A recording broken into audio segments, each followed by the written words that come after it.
गुरुर्ब्रह्मा गुरुर्विष्णु गुरुर्देवो महेश्वरः गुरुः साक्षात् परब्रह्म तस्मै श्री गुरवे नमः। ओम श्री कृष्ण परब्रह्मणे नमः।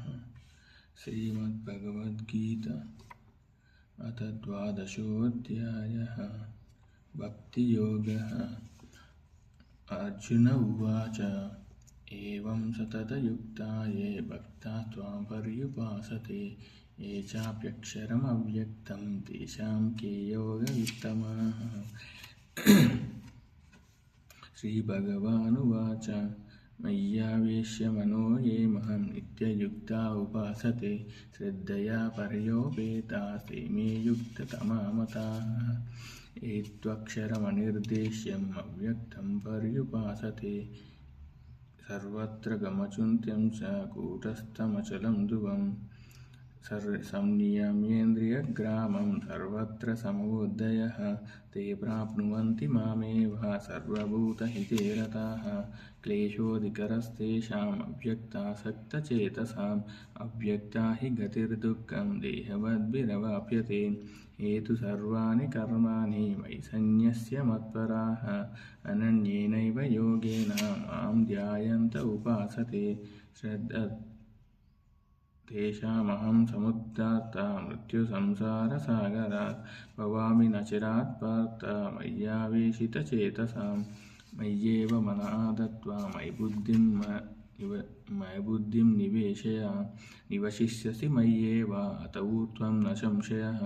अत चित्तं समादातुं न शक्नोषि मयि स्थिरम् अभ्यासयोगेन ततो मामिच्छाप्तुं धनञ्जय। अभ्यासेऽप्यसमर्थोऽसि मत्कर्म परमो भव मदर्थमपि कर्माणि कुर्वन् सिद्धिमवाप्स्यसि। अतैतदप्यशक्तोऽसि कर्तुं मद्योगमाश्रितः। सर्वकर्मफलत्यागं ततः कुरु यथात्मवान्।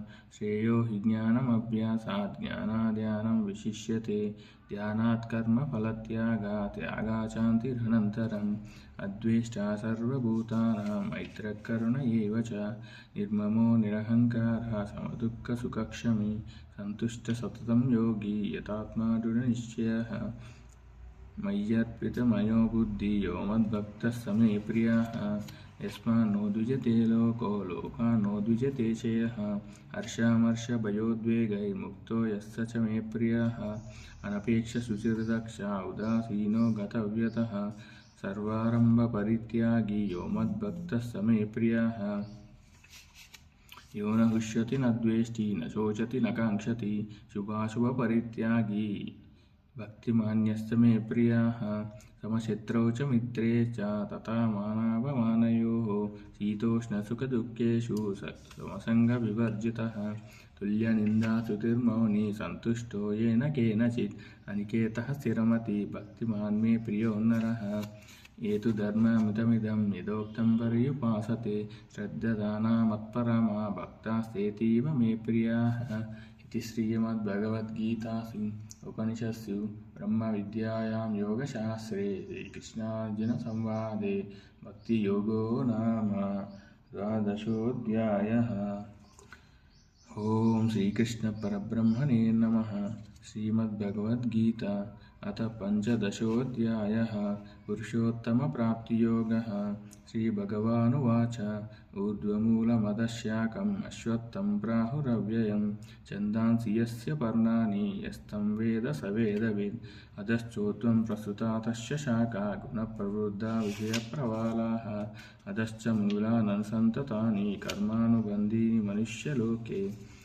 न रूपमस्येह ततोपलभ्यते नान्तो न चादिर्न सम्प्रतिष्ठा अश्वत्थमेनं सुविरूढमूलमसङ्गशस्त्रेण दृढेन चित्वा ततः पदं तत्परिमार्गितव्यं यस्मिन् गता न निवर्तन्ति भूयः तमेव चाद्यं पुरुषं प्रपद्ये यतः प्रवृत्तिः प्रसृता पुराणी निर्माणमोहाजितसङ्गदोषा आध्यात्मनित्या विनिवृत्तकामाः द्वन्द्वैर्विमुक्ता सुखदुःखसञ्जये गच्छन्त्यमूढा पदमव्ययं तत् न तद्भासयते सूर्यो न शशाग्नो न पावकाः यद्गत्वा न निवर्तन्ते तद्धाम परमं मम ममैवांशो जीवलोके जीवभूता सनातनः मनःषष्ठानीन्द्रियाणि प्रकृतिस्थानि कर्षति शरीरं यदवाप्नोति यच्चाभूत्वा मतीश्वरः गृहीत्वैतानि संयाति वायुर्गन्धानिवाशयात् स्तोत्रं चक्षुः स्पर्शनं च रसनं घ्राणमेव च अधिष्ठाय मनश्चायं विषयानुपसेवते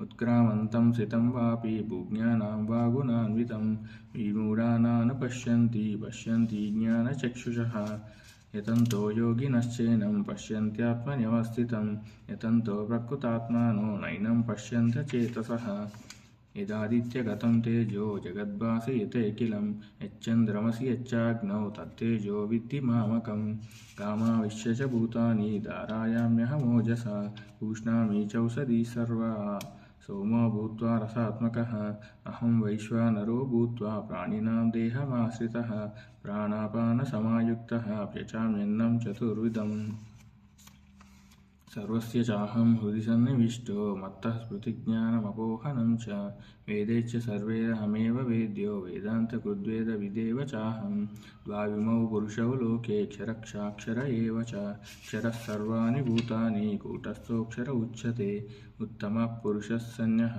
परमात्मेति व्याहृतः यो लोकत्रयमाविश्य बिभर्तव्यय ईश्वरः यस्माक्षरमतीतोऽहम् अक्षरादपि चोत्तमः अतोऽस्मि लोके वेदे च प्रतितः पुरुषोत्तमः यो मामेवमसम्मूढो जानाति पुरुषोत्तमं सतद्विद्भजति मां सर्वभावेन भारत इति गुह्यतमं शास्त्रम् इदमुक्तं मया नघ एतद्बुद्ध्वा बुद्धिमान् स्यात् कुतः कुतश्च भारत इति श्रीमद्भगवद्गीतासु उपनिषत्सु ब्रह्मविद्यायां योगशास्त्रे श्रीकृष्णार्जुनसंवादे पञ्चदशोऽध्यायः पुरुषोत्तमप्राप्तियोगः।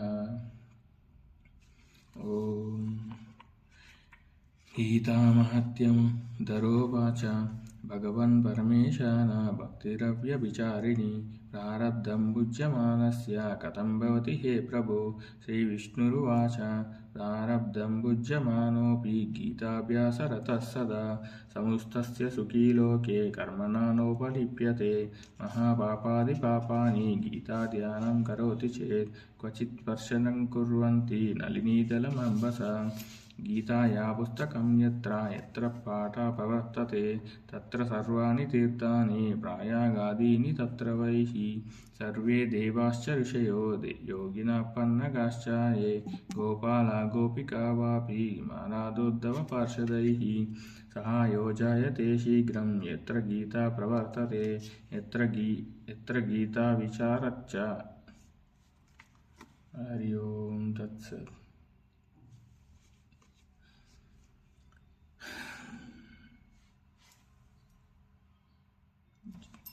हरे राम हरे कृष्ण।